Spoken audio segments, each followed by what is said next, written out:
E a hoje na minha abre com a Trobe, parte de praia de Itambe, Guayaca, Dakota e Primavera, aquela sem corrente. Mestre mencionou que o caso aqui nota isolado, se nota bem como mais riba semana de interrupção tras de outro e viaje até hasta 2 viajes riba em mesmo dia. Semana passada, luna, dia 18 de abril, durante a hora de merdia, apresentou falho ora com contratista a causa dano na cabo de Elmar, já março no Ebor, cabo a cai na Sombrena Santa Cruz, que também a causa interrupção rato e já webs ainda trempang temerdia várias áreas sem corrente por motivo que o contratista riba virban suaca cabo de 60.000 volt. À tarde, hora que a conectar turcos, ata corrente a baio rato trobe. Tudo isso aqui, mientras que a luna ainda está abre com alrededor de 10 horas, a trobe corrente também, por motivo de falho que apresentar no sistema de web.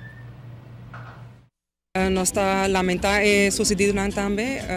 Semana passada 2-3 viajes corrente a cai e o comércio em geral assim tem falta de ser e Elma nós está lamentar é sucedido aqui nós se hopi esforço também para zorgar para o cliente na corrente de viaje back.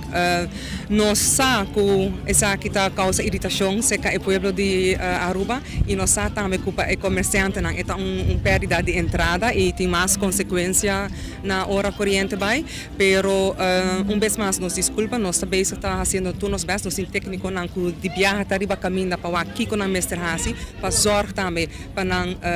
hasi na best para direita, lo que na mestre direita e nada em contato também com os stakeholders, que da hope importante para assim zorgar para o pueblo, nós senti hope ora corrente vai de tal magnitude.